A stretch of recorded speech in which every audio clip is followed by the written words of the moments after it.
Assalamualaikum warahmatullahi wabarakatuh. Alhamdulillah. Wassalatu wassalamu ala rasulillah. Segala puji dan puja kehadirat Allah subhanahu wa ta'ala, juga salawat dan taslim kepada Nabi besar Muhammad sallallahu wa ala alihi wa sahbihi wasallam. Alhamdulillah atas segala nikmat Allah yang melimpah, karena kita sudah dimudahkan Allah subhanahu wa ta'ala memasuki hari demi hari dari Ramadan, dan kita sudah menjalankan dengan puasa, dengan sholat tarawih, membaca Al-Quran, zikir, berdoa. Dan ini adalah hari-hari emas setiap muslim. Bagaimana memaksimalkan hari-hari Ramadannya yang telah Allah berikan kesempatan kepada dia. Berapa banyak orang yang sudah meninggal dan berharap bisa melalui satu hari atau bahkan 1 jam atau mungkin sesaat dari Ramadan ini. Alhamdulillah Allah mudahkan kita untuk itu. Dan bagi anda yang sudah melakukan amal-amal soleh, jangan merasa puas, tapi selalulah merasa kurang dan terus tamak dengan rahmat Allah subhanahu wa ta'ala. Dan bagi anda yang masih lalai, jangan putus asa dari rahmat Allah subhanahu wa ta'ala. Allah membuka pintunya selama Ramadan untuk mengampuni dosa-dosa, menerima doa dan mendaftarkan anda menjadi ahli surga, juga tentunya menghapuskan nama anda dari api neraka.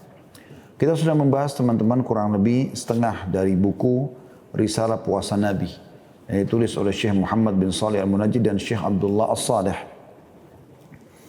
Dan insya Allah kita akan lanjutkan setengah yang tersisa, yaitu dimulai dari halaman 47 yang berbunyi atau judulnya Risalah Puasa Nabi SAW. Di sini penulis coba menyebutkan di poin A-nya tentang definisi puasa itu sendiri. Bagaimana caranya supaya kita puasa seperti Nabi SAW agar diterima oleh Allah Subhanahu Wa Taala? Karena banyak orang, subhanallah, mereka berpuasa tidak mendapatkan kecuali lapar dan haus saja. Tidak ada pahala yang didapatkan, ataupun kalaupun ada pahala maka sangat kurang karena banyaknya pelanggaran-pelanggaran yang dilakukan, atau karena tidak memahami mana yang harus dia lakukan selama dia berpuasa. Puasa itu sendiri dari sisi definisi teman-teman sekalian atau saum adalah bermakna imsak atau menahan diri. Sementara secara syar'i atau terminologi adalah menahan diri dari segala sesuatu yang dapat membatalkan, mulai dari terbit fajar subuh hingga terbenam matahari yang disertai dengan niat. Di sini tentunya pembatalannya dirincikan oleh sebagian ulama dengan makan secara sengaja, bukan lupa, minum juga secara sengaja, juga berhubungan biologi secara sengaja. Di sini membatalkan puasa itu sendiri. Puasa yang sedang anda lakukan sekarang,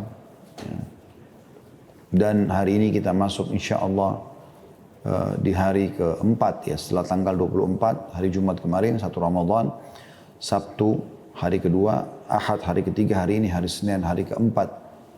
Kita berpuasa Ramadan, semoga Allah SWT kabulkan dan berkahi insya Allah. Hukumnya, segenap umat Islam telah ijma' atau sepakat, kata beliau, bahwa puasa di bulan Ramadan adalah fardu atau kewajiban.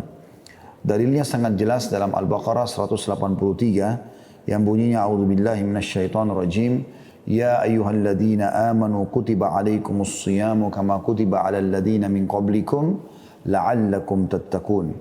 Wahai orang-orang beriman, telah diwajibkan atas kamu berpuasa sebagaimana telah diwajibkan atas orang-orang sebelum kamu agar kamu bertakwa. Berarti menandakan memang puasa ini bukan baru ada di masa kita, tapi masa umat-umat sebelum kita pun sudah Allah Subhanahu wa taala perintahkan. Dan dari sunnah dalilnya adalah hadis baginda Nabi sallallahu alaihi wasallam, bunyal Islamu ala khamsin wa dzakara minha saumi Ramadan. Islam berdiri di atas 5 perkara dan beliau menyebutkan di antaranya puasa Ramadan.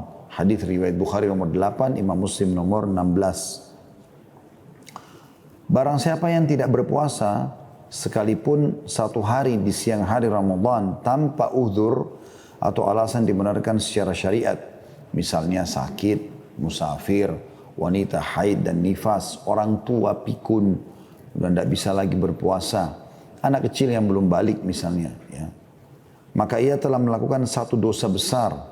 Rasulullah SAW telah bersabda tentang mimpi yang pernah beliau saksikan, hatta idza kuntu fi sawa'il jabali idza bi aswatin syadidatin qultu ma hadhihi al-aswat qalu hadha awa'u ahli an-nar thumma intalaqa bi fa idza ana bi qaumin mu'allaqin bi araqibihim mushaqqaqatan ashdaquhum tasilu ashdaquhum daman qala qultu man haula qala alladhina yuftiruna qabla tahillati saumihim. Sampai ketika aku berada di tengah gunung, ini pada saat Nabi SAW diperlihatkan beberapa bentuk siksaannya, seketika terdengar suara-suara yang sangat keras, maka aku bertanya, suara apakah ini? Maka para malaikat yang membawaku menjawab, ini adalah teriakan penghuni neraka. Kemudian Jibril alaihissalam membawaku pergi. Seketika aku berada di hadapan satu kaum yang digantung dengan kaki di atas, dengan sudut mulutnya terkoyak. Dari sudut mulut mereka bercucuran darah. Maka aku bertanya, siapa mereka? Jibril menjawab, mereka adalah orang-orang yang berbuka sebelum sampai waktunya. Hadis riwayatkan Ibnu Khuzaimah nomor 1986. Al-Hafidh Al-Zahabi rahimahullah berkata, sudah menjadi ketetapan bagi kaum muslimin bahwa barang siapa meninggalkan puasa tanpa udzur syar'i, maka ia lebih buruk daripada pezina dan pecandu khamr. Jadi kalau anda sudah tahu zina dosa besar, minum khamr, minuman keras dosa besar, maka meninggalkan puasa tanpa udzur lebih besar daripada itu. Bahkan mereka meragukan keislamannya dan menganggapnya zindiq atau orang yang rusak agamanya dan menyimpang dari agama. Syekhul Islam Ibn Taimiyah rahimahullah berkata, apabila seseorang tidak puasa di bulan Ramadan karena menganggap halal meninggalkannya, maka ia wajib dihukum mati. Dan bila ia orang fasik, maka harus dihukum karena berbuka di siang hari Ramadan.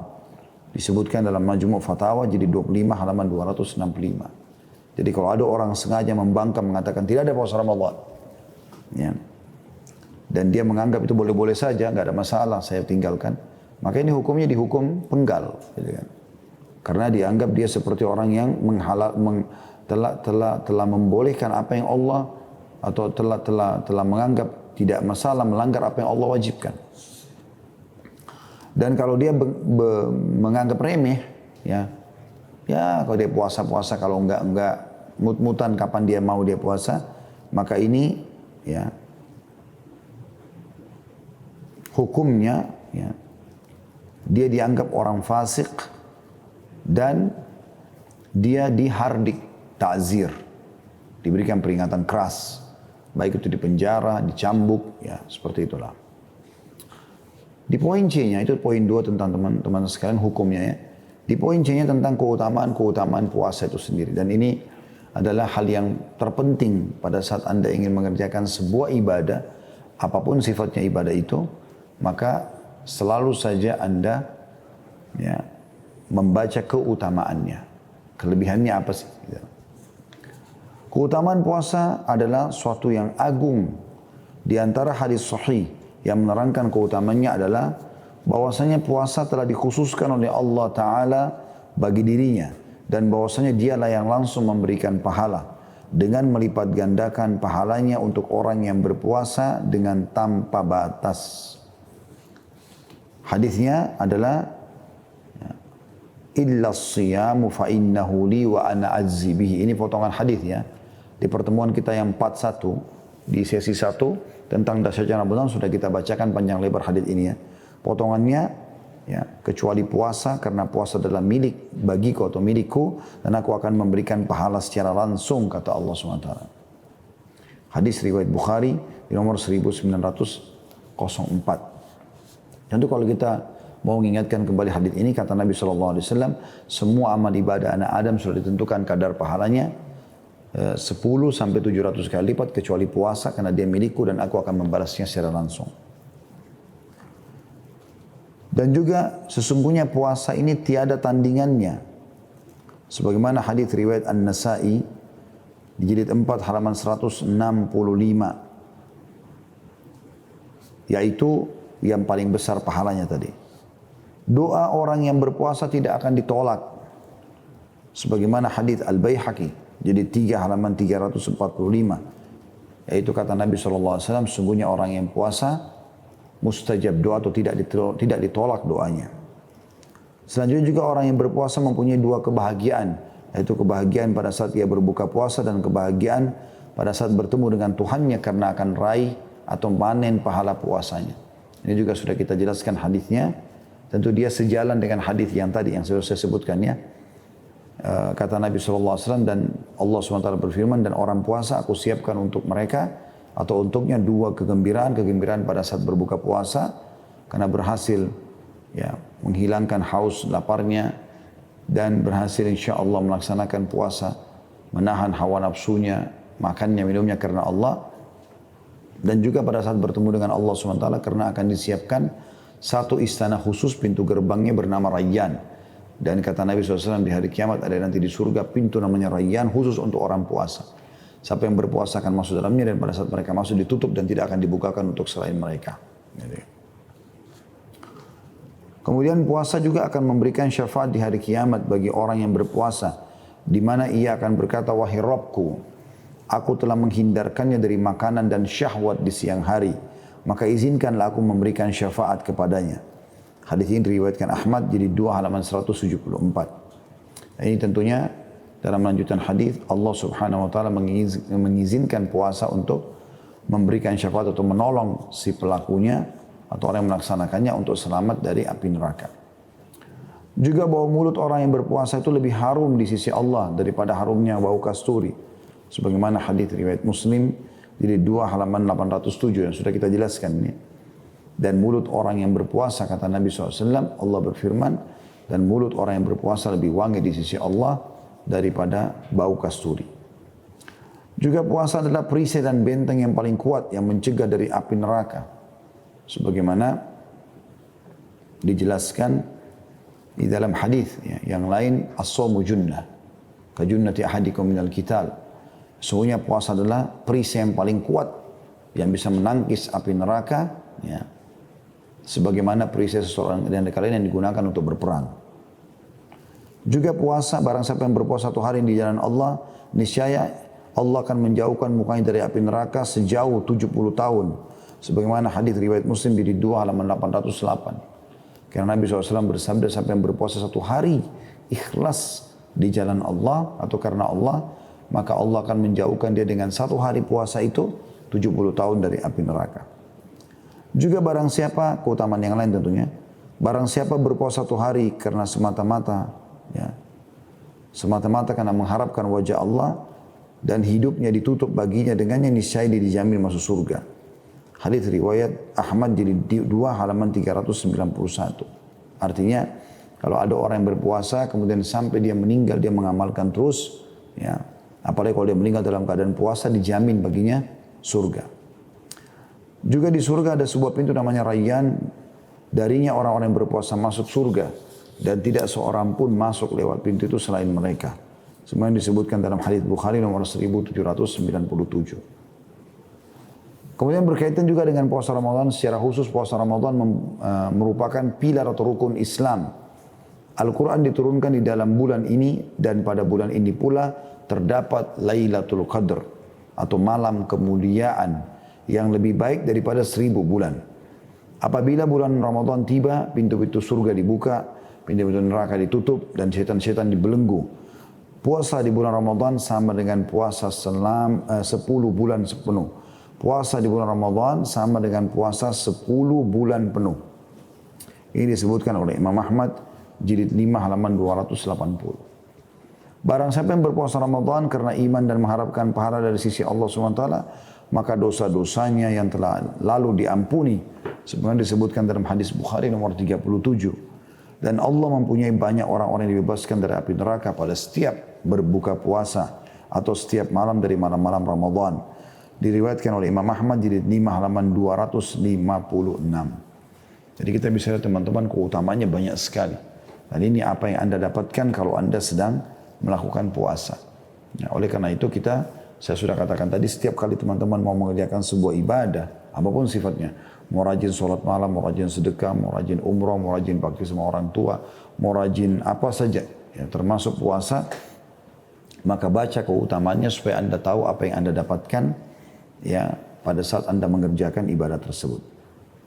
Poin D-nya tentang faedah-faedah puasa. Apa yang kita dapatkan juga ya secara faedah duniawi ya. Puasa mengandung banyak hikmah dan faedah yang berkisar pada ketakwaan yang disebutkan oleh Allah SWT, la'allakum tattaqun, agar kamu bertakwa. Penjelasannya adalah bahwa bila nafsu dapat menahan dirinya dari perbuatan halal karena mendambakan keridhaan Allah Ta'ala dan takut hukumannya, maka sudah pasti akan tunduk untuk menahan diri dari yang haram. Di antara hikmah dan faedah puasa, yang pertama, bahwasanya apabila perut seseorang lapar, maka rasa lapar indera-indera yang lain terhalangi. Dan apabila perutnya kenyang, maka akan laparlah lisan, mata, tangan, dan kemaluannya, atau dalam kurung nafsu seksnya. Jadi puasa dapat mematahkan rongrongan syaitan dan melumpuhkan syahwat dan menjaga anggota tubuh. Yang kedua, bahwasanya apabila orang yang berpuasa itu merasakan penderitaan lapar, maka ia akan merasakan pula penderitaan orang-orang fakir, sehingga timbullah rasa belas kasih dan uluran tangan untuk menutupi kebutuhan mereka. Karena sebagaimana pepatah mengatakan, berita itu tidak seperti apa yang kita lihat dengan mata kepala kita sendiri. Dan juga tanda kutip, orang yang naik kendaraan itu tidak akan mengetahui sengsaranya pejalan kaki kecuali apabila ia jalan kaki. Yang ketiga teman-teman, di antara faedahnya, jadi yang kedua tadi Anda bisa rasakan ya bagaimana susahnya hidupnya orang-orang miskin, sehingga yang susah makan orang fakir, sehingga Anda selalu bersyukur kepada Allah. Yang ketiga, bahwasanya puasa dapat mendidik dan menumbuhkan kemauan menghindarkan diri dari hawa nafsu dan jauh dari kemaksiatan. Karena saat berpuasa kita dapat memaksa tabiat kita dan menyapi nafsu dari kebiasaan-kebiasaannya. Jadi maksudnya menjadi training yang luar biasa atau training massal dalam diri kita dalam meninggalkan kemaksiatan kepada Allah SWT yang merupakan sumber bencana dalam kehidupan seseorang. Karena setiap kali orang berbuat dosa, maka dipastikan dia akan susah hidupnya. Ya.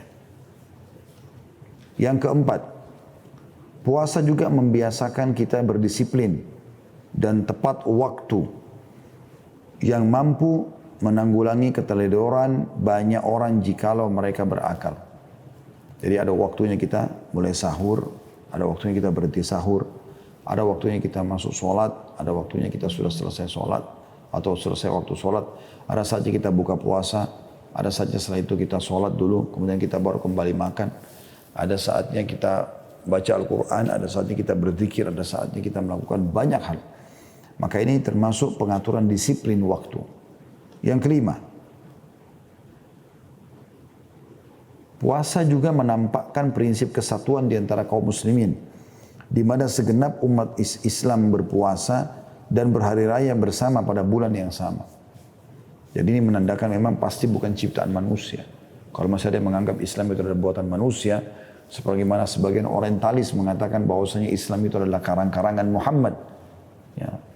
Semoga Allah menyelamatkan Nabi kita Muhammad SAW dari segala macam tuduhan-tuduhan mereka. Ya, maka jelas tidak mungkin miliaran orang seluruh dunia melakukan serentak sebuah instruksi dari seseorang yang sudah meninggal dunia. Nabi SAW sudah meninggal 1000 tahun lebih yang lalu. Gitu kan. Makanya pastinya ada penciptanya, itu Allah Subhanahu Wa Taala. Kemudian yang keenam, di dalam berpuasa juga terdapat kesempatan yang sangat berharga bagi para dai untuk menyeru manusia ke jalan Allah Subhanahu Wa Taala. Di mana pada bulan ini hati mereka cenderung ke masjid-masjid. Di antara mereka bahkan ada yang masuk masjid merupakan yang pertama kali, dan ada pula yang sudah lama tidak masuk masjid. Mereka sedang berada di dalam satu kerinduan yang sangat jarang terjadi.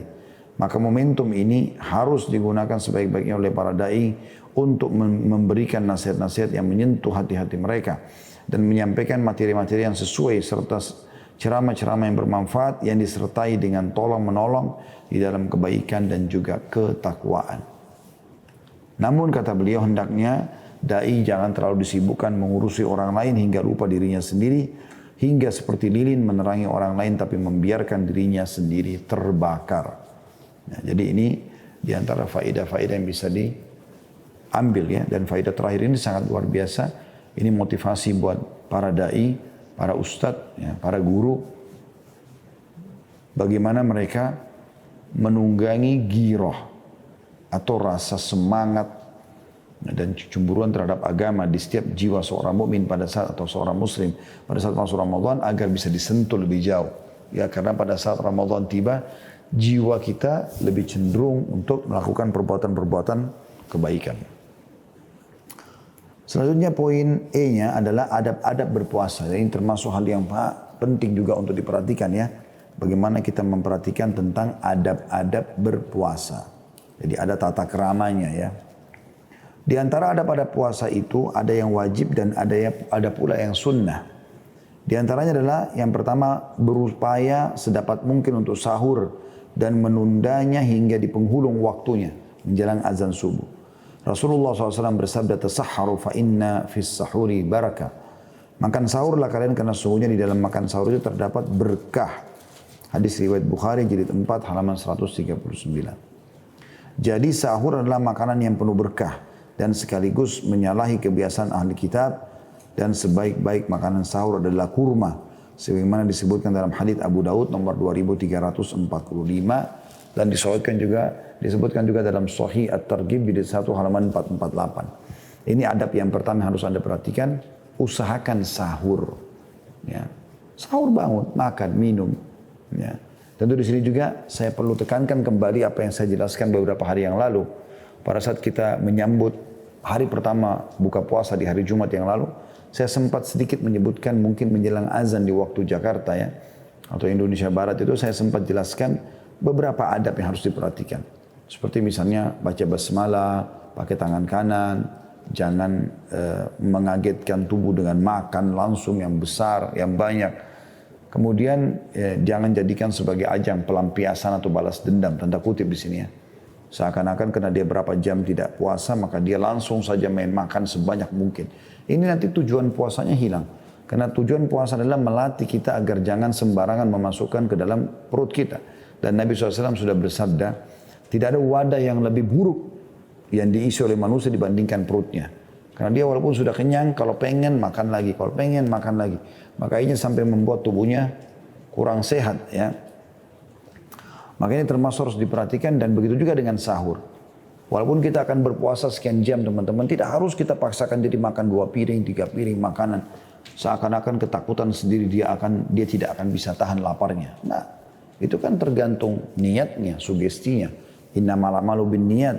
Kalau seseorang di antara kita niat memang dasarnya, ya, dia niat untuk untuk berpuasa, misal sampai azan maghrib kayak tadi, misalnya Anda niat tadi subuh untuk sahur, Anda niat memang dengan tekad yang kuat, saya akan tahan sampai ya, buka puasa. Walaupun Anda cuma minum segelas air, sebutir kurma sudah cukup sebenarnya, sudah cukup.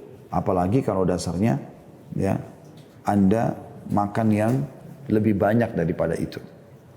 Dan Nabi SAW menyebutkan di sini dalam riwayat Imam Ahmad tadi tentang sebaik-baik makanan kalian kalau buka puasa adalah kurma, sebaik-baik makanan kalian pada saat sahur adalah kurma. Jadi memang bukan disuruh makan banyak, karena nanti akan keluar daripada etika yang sebenarnya dan tujuan utama daripada puasa itu sendiri. Itu yang pertama, jadi usahakan sahur. Ya. Yang kedua, segera berbuka bila telah datang waktunya, karena Rasulullah SAW bersabda, La yazalun nasu bi khairin ma'ajjalul fitra. Orang-orang senantiasa tetap dalam kebaikan selama mereka menyegerakan berbuka. Hadis ini riwayat Bukhari jilid 4 halaman 198. Iftar atau berbuka dengan memakan beberapa buah rutab atau kurma mengkal atau kurma matang maksudnya ya. Biasanya rutab itu kurma yang basah gitu. Sebagaimana disebutkan dalam hadis Anas radhiyallahu anhu yang menuturkan Rasulullah SAW itu biasa berbuka dengan melakukan sholat dengan makan beberapa biji kurma mengkal. Jika tidak ada kurma mengkal maka kurma matang. Jika tidak ada kurma matang maka beliau meneguk beberapa teguk air minum. Hadis riwayat Tirmidzi jilid 3 halaman 79. Oleh karena itu teman-teman sekalian, Di sini kalau kita lihat urutan dalam hadis memang kita memulai dengan kurma walaupun Anda haus. Makan sedikit kurma. Sunnah Nabi SAW baru Anda minum air. Dan sesudah iftar hendaknya mengucapkan bacaan seperti yang disebutkan dalam hadis Ibnu Umar radhiyallahu anhu. Ini kata beliau ya, kata Syekh Muhammad bin Salih Al-Munajjid dan Syekh Abdullah Saleh, bahwasanya sesudah iftar, ya, tentu kalau awal Anda mau iftar Anda baca bismillah. Begitu Anda sudah iftar, sudah makan kurma, sudah minum air, Anda membaca yang disebutkan dalam hadis Nabi SAW, "Dhahabat dhama'u wabtallatil uruqu wa thabatal ajru insyaallah." Dahaga telah hilang, urat-urat pun menjadi basah dan pahala pun pasti insyaallah. Hadis ini riwayat Abu Daud, jilid 2 halaman 765. Yang ketiga, adabnya menghindari berbicara yang serono dan porno. Karena Rasulullah SAW bersabda, "Idza kana yaumi shaumi ahadikum fala yarfuth." Pada hari seseorang di antara kalian sedang berpuasa, maka janganlah ia berbicara seronok. Ya. Hadis ini diriwayatkan oleh Bukhari nomor 1904. Nabi SAW juga bersabda, maaf, dan kata rafath di sini juga bisa bermakna jatuh di dalam perbuatan maksiat. Jadi jangan sampai terjadi pada saat puasa. Di luar puasa pun tidak boleh, tapi di puasa ini bisa merusak puasa kita. Nabi SAW bersabda, "Man lam yada' qaul az-zuri wal 'amala bih, falaysa lillahi hajatun fi an yada'a ta'amahu wa syarabah." Barang siapa yang tidak meninggalkan ucapan dusta dan tetap melakukannya, maka Allah tidak memiliki hajat bahwa orang itu meninggalkan makanan dan minuman. Hadis ini diriwayatkan Bukhari nomor 1903. Jadi kalau ada orang yang tetap berkata-kata seronok, porno, ya, mengundang syahwat, mencaci maki, ya, bertengkar, masuk dalamnya juga di sini, ya, apalah yang jorok, dusta, ya, semua ini maka bisa membatalkan puasa. Hadis terakhir yang saya bacakan tadi, maka Allah tidak ada hajat untuk menilai lapar dan hausnya, artinya tidak diterima puasanya. Kata beliau, dan hendaklah orang yang berpuasa meninggalkan semua perbuatan haram, seperti menggunjing, ghibah, perkataan jorok dan dusta. Karena perbuatan-perbuatan haram tersebut dapat menghapus seluruh pahala puasanya. Sebagaimana sabda Rasulullah SAW, "Rubba sha'imin laisa lahu min siyami illa al-ju'." Betapa banyak orang yang berpuasa yang tidak mendapatkan apapun dari puasanya kecuali rasa lapar belaka. Hadis riwayat Ibnu Majah, jilid 1 halaman 539. Yang keempat, adabnya adalah di antara hal yang dapat menghapus pahala kebajikan dan mendatangkan dosa-dosa adalah sibuk dengan nonton, ya, teka-teki kata beliau, atau sesuatu yang bisa mengumbar syahwat, ya. Film-film, sinetron, nongkrong-nongkrong yang tidak berguna, mondar-mandir, ya, di tempat-tempat umum, berkumpul bersama rekan-rekan buruk yang suka menyanyiakan waktu, banyak menghabiskan waktu untuk main motor, berdesak-desakan di trotoar dan lorong-lorong, hingga bulan yang seharusnya diisi dengan tahajud, zikir dan ibadah, dari kebanyakan orang yang menjadi bulan untuk tidur di siang hari agar tidak merasa lapar dan menyebabkan terabaikannya sholat wajib dan sholat berjamaah. Kemudian di malam hari yang ada hanya senda gurau dan tenggelam dalam lembah nafsu syahwat. Bahkan sebagian mereka ada yang menyambut bulan Ramadan dengan keluh kesah karena akan kehilangan berbagai kelezatan. Dan sebagian lagi ada yang bepergian di bulan Ramadan ke negeri orang-orang kafir untuk menikmati liburan panjangnya. Dan yang lebih fatal, itu tuh di luar pandemi corona, ya. Nah, ini banyak terjadi. Dan yang lebih fatal lagi, ada banyaknya kemungkaran yang terjadi di masjid, seperti banyaknya wanita yang datang ke masjid dengan tabarruj atau dalam kurung perhiasan dan dandanan kecantikan, juga parfum. Bahkan Baitullah pun tidak luput dari bencana ini. Sebagian di antara mereka ada yang menjadikan bulan suci Ramadan sebagai musim untuk berleha-leha, tidak butuh kepadanya.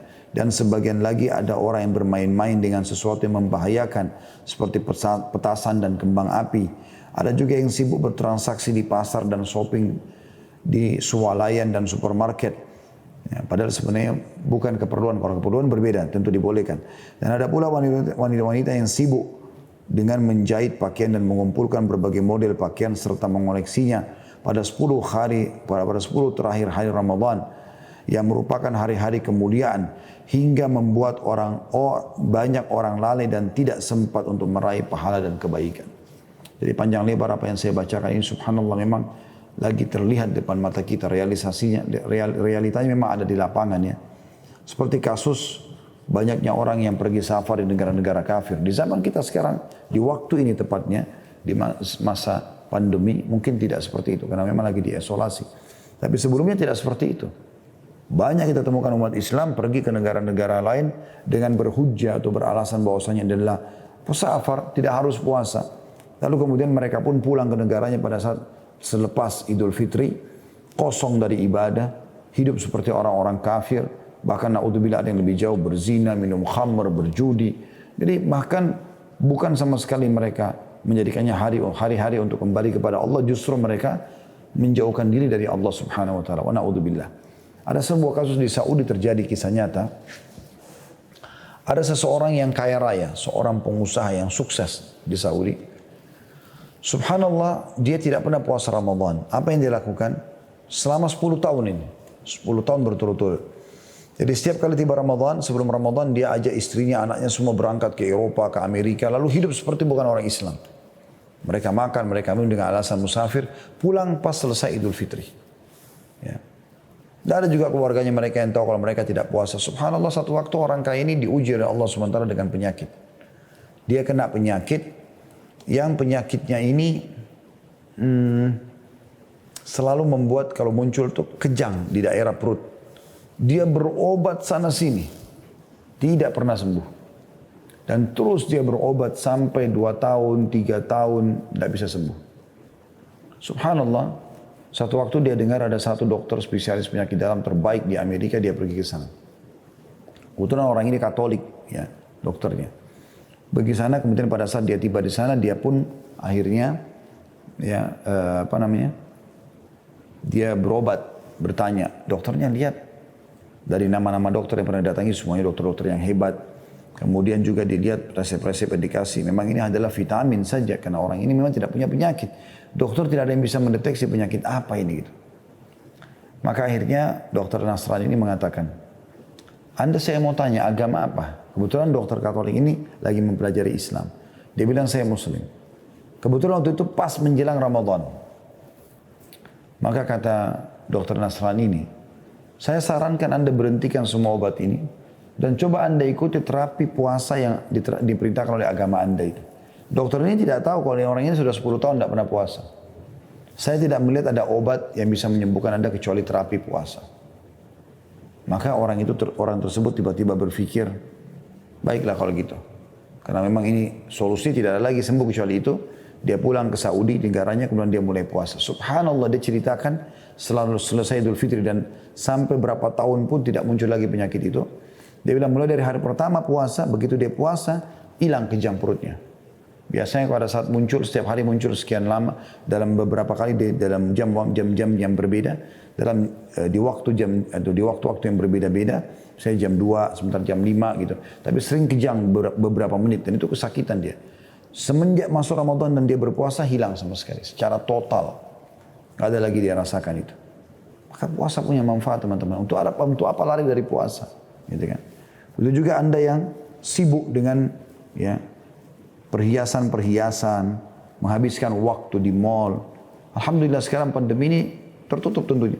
Tapi sebelumnya kita temukan mall penuh, pasar-pasar penuh, gitu kan. Padahal sebenarnya bisa melakukan semua itu sebelum Ramadan.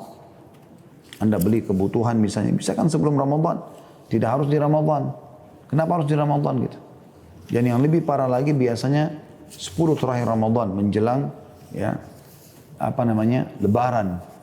Di mana ada Lailatul Qadar di situ malam-malam ganjil. Sibuk beli baju, kadang-kadang hanya untuk membeli 2-3 lembar baju Lebaran.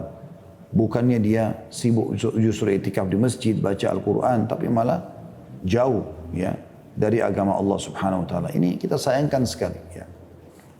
Adab yang kelima, hendaknya tidak gaduh dengan berteriak-teriak karena Rasulullah SAW bersabda, Wa in imru'un qatalahu aw syatamahu falyaqul inni sha'im, inni sha'im. Dan jika seseorang menyerangnya atau memakinya, maka hendaklah ia, maksudnya di sini tidak bertengkar ya, maka hendaklah ia yang sedang berpuasa mengatakan aku sedang puasa, aku sedang puasa. Hadis Bukhari nomor 1894. Supaya tidak bertengkar, tidak ribut, tidak teriak-teriak. Karena memang salah satu yang dibentuk bagi orang yang puasa adalah kepribadian yang unggul. Supaya dia menjadi orang yang jujur. Ya, sebagaimana tadi kalau dia dusta malah tidak dinilai lapar dan hausnya. Begitu juga dengan dia tidak bertengkar sama orang. Menjadi orang yang dewasa dan bijaksana. Kata beliau yang pertama, ungkapan aku sedang berpuasa sebagai teguran bagi dirinya sendiri. Dan yang kedua sebagai teguran bagi lawannya. Orang yang memperhatikan moralitas sebagian orang yang berpuasa akan menemukan kenyataan yang berlawanan dari akhlak mulia di atas. Maka wajib bagi kita mengendalikan nafsu dan selalu menjaga ketenangan. Namun yang Anda lihat adalah sebaliknya, banyak para supir yang melintas cepat dengan mobil di waktu azan maghrib berkumandang, dengan suara mobil yang ribut. Ya. Ada orang teriak-teriak di pasar dan segala macam pelanggaran-pelanggaran yang terjadi. Yang keenam adalah tidak terlalu banyak makan. Yang sudah kita jelaskan tadi sebenarnya, tapi di sini ditulis lagi. Karena Rasulullah SAW bersabda, ma mala'a ibnu Adam wi'aan syarran min batnih. Saya ulangi, ma mala'a ibnu Adam wi'aan syarran min batnih. Tidak ada bejana yang dipenuhi oleh manusia yang lebih buruk daripada perutnya. Hadis riwayat Tirmidzi nomor 2380. Orang-orang yang berakal makan untuk hidup, bukan hidup untuk makan. Nah ini sebuah prinsip yang bagus ya. Orang-orang berakal makan untuk hidup. Artinya kapan dia lapar, dia makan kalau dia butuh. Bukan hidup untuk makan. Ya, bedanya apa Ustaz? Beda. Karena orang kalau hidupnya makan untuk hidup, artinya kapan dia lapar, dia makan. Tapi kalau hidup untuk makan, artinya dia hidupnya semua habis waktunya dari pagi sampai malam. Dari makanan ini ke makanan itu, makanan ini ke makanan. Jadi dia terus banyak makan, banyak minum sehingga badannya menjadi melar. Selalu banyak bolak-balik di kamar mandi. Dan ini orang pasti akan diakhiri hidupnya dengan banyak penyakit. Dan kata beliau, dan sebaik-baik makanan adalah yang membantu dan seburuk-buruknya adalah yang menyibukkan. Berapa banyak manusia yang tenggelam dalam pembuatan berbagai macam makanan. Hingga menyita banyak waktu kaum ibu di rumah dan para pembantu sampai membuat mereka lalai beribadah. Bahkan uang yang dihabiskan untuk membeli bahan-bahan makanan jauh lebih besar daripada biasanya. Ini yang terjadi ya. Di Ramadan lebih banyak yang dibeli, lebih banyak yang begini dan begitu. Dengan demikian, bulan puasa menjadi bulan menumpuk lemak dan berbagai penyakit pencernaan. Makan bagaikan orang yang tidak pernah makan dan minum seperti orang yang tidak pernah minum. Lalu apabila bangkit untuk sholat tarawih, kemalasan pun menyelimutinya. Sampai ada sebagian mereka yang meninggalkan sholat tarawih pada rakaat pertama. Kena alasan mengantuk. Apa sebab mengantuk? Makanya tadi sudah 2 piring pada saat azan. Bahkan ada orang sengaja melambatkan sholat maghribnya sampai menjelang isya hanya kena sibuk dengan makanan. Allah musta'an. Semoga Allah maafkan kalau sudah terjadi ya. Makanya Nabi SAW itu kalau buka puasa mengambil beberapa butir kurma lalu minum air. Kemudian beliau sholat maghrib dulu. Setelah sholat maghrib baru kembali makan makanan yang berat. Supaya perut kita juga tidak kaget. Seperti itulah. Ya. Ini adabnya. Jadi menjaga makanan itu. Kemudian teman-teman sekalian, adab yang ketujuh. Dan kita tutup mungkin dengan ini ya. Adab yang ketujuh. Yaitu mendermakan ilmu, harta, kemuliaan, badan dan akhlak. Di dalam Sahih Bukhari dan Muslim diriwayatkan dari Ibnu Abbas radhiyallahu anhuma, beliau berkata, Rasulullah SAW itu adalah manusia yang paling dermawan dengan kebaikan, ya. Dan lebih dermawan lagi apabila di bulan Ramadan ketika beliau ditemui Jibril, ketika beliau ditemui oleh Jibril. Jibril biasanya menemui Nabi pada setiap malam di malam Ramadan. Disitulah Jibril mentadaruskan Al-Quran kepada beliau. Sungguh Rasulullah SAW lebih dermawan dengan kebaikan daripada angin yang bertiup kencang. Hadis ini riwayat Bukhari nomor 6. Artinya kalau kita biasa angin kencang bagaimana cepatnya, Nabi SAW lebih cepat dalam berbuat kebaikan di Ramadan daripada angin itu. Ini tentu bahasa kiasan ya, karena cepatnya Nabi SAW dalam beramal. Kata beliau, dan memadukan puasa dan memberikan makan itu merupakan faktor yang menyebabkan pelakunya masuk surga. Sebagaimana disabdakan oleh baginda Rasulullah SAW. Jadi bagaimana kita menyatukan antara memberikan makan dengan sedekah. Artinya kita coba banyak membuka puasakan orang. Kalau Anda mengatakan sekarang kan pandemi Ustaz, gimana kita buka puasain orang? Restoran masih banyak buka, bahkan sekarang delivery kan bisa. Kirimkan kepada orang tua Anda, kirimkan kepada saudara Anda, kirimkan kepada kerabat Anda. Buka puasakan mereka. Anda panen pahalanya. Nabi SAW bersabda, Inna fil jannati ghurafa yura zahiruha min batiniha wa batinuha min zahiriha. A'adda Allahu liman at'ama at-ta'am wa alana al-kalam wa taba as-siyam wa shalla bil-laili wan nasu niyam. Sesungguhnya di surga itu ada kamar-kamar yang bagian luarnya terlihat dari dalam dan bagian dalamnya tampak dari luar, maksudnya transparan. Yang disediakan oleh Allah bagi orang-orang yang memberi makan, memperlembut pembicaraan atau lemah lembut dalam berbicara, senang atau gemar berpuasa, dan sholat di malam hari di waktu manusia sedang tidur pulas. Hadis ini riwayat Ahmad jilid 5 halaman 343. Juga sabda Rasulullah SAW yang masyhur, man fattara sa'iman kana lahu mithlu ajrihi ghaira annahu la yanqusu min ajri sa'imi syai'. Barang siapa yang memberi buka puasa kepada seorang yang berpuasa, maka ia memperoleh pahala sebesar pahalanya. Hanya saja orang yang berpuasa atau dibuka puasakan itu tidak berkurang sedikit pun dari pahalanya. Hadis ini diriwayatkan oleh Tirmidzi jilid 3 halaman 171. Tentu ini sudah sangat jelas ya, bahwasanya membuka puasakan orang adalah pahala yang sangat besar. Jadi kalau saya tanya teman-teman sekalian, maukah Anda berbuka puasa? Apa Anda mendapatkan pahala puasa Anda 30 dalam satu bulan, misalnya kalau 30 hari ya. Tapi Anda juga mendapatkan 30 yang lain, 60 yang lain, 90 yang lain, 120 yang lain, kelipatan 30 semuanya. Bahkan bisa sampai jutaan pahala. Anda dengan puasa 30 hari, tapi Anda dapat pahala jutaan puasa. Anda akan jawab, iya. Bagaimana caranya? Buka puasakan orang. Pernah ada sahabat bertanya, ya Rasulullah, waktu Nabi SAW jelaskan hadis ini, siapa yang buka puasakan orang, dia akan dapat pahala orang yang dibuka puasakan tanpa diambil sedikit pun dari pahala orang yang dibuka puasakan itu. Bukan dibagi. Dia dapat 30, kita dapat 30 juga. Dikasih bonus oleh Allah SWT. Maka, kalau kita membuka puasakan orang lain, kita akan dapat pahalanya, ya, tanpa dikurangi sedikit pun. Sekarang teman-teman sekalian, kalau kita pernah sahabat mengatakannya Rasulullah, tidak semua orang bisa membuka puasakan orang. Artinya mungkin biayanya besar. Kata Nabi SAW, pahala itu akan Allah berikan walaupun orang hanya memberikan kepada orang lain susu yang dicampur air, sebutir kurma atau ya, seteguk air. Ya begitu. Sebagai menutup teman-teman, Ibnu Taimiyah rahimahullah berkata, yang dimaksud memberinya makan untuk berbuka puasa adalah sampai orang tersebut kenyang. Ini pendapat beliau. Para kaum salaf banyak yang lebih mementingkan kaum fakir miskin daripada diri mereka sendiri dengan memberikan persediaan buka puasa yang mereka miliki kepada mereka. Ya, seperti Abdullah bin Umar, Malik bin Dinar, Ahmad bin Hanbal dan lain-lain, dan Abdullah bin Umar tidak berbuka puasa kecuali bersama anak-anak yatim dan juga orang-orang miskin. Orang-orang miskin. Ya. Ini insya Allah teman-teman yang bisa kita sampaikan pada kesempatan ini, dan kita akan ketemu lagi insya Allah di esok hari di dahsyatnya Ramadan di part yang ketiga insya Allah, atau bagian ketiga. Kita lanjutkan di poin F tentang beberapa hal-hal yang selayaknya dikerjakan di bulan suci Ramadan. Ya, Allahu a'lam. Kalau benar dari Allah, amalkanlah. Kalau ada salah dari saya, mohon dimaafkan. Dan itu pasti dari syaitan juga, maka ditinggalkan saja. Subhanakallahumma bihamdika, asyhadu an la ilaha illa anta astaghfiruka wa atubu ilaik. Assalamualaikum warahmatullahi wabarakatuh.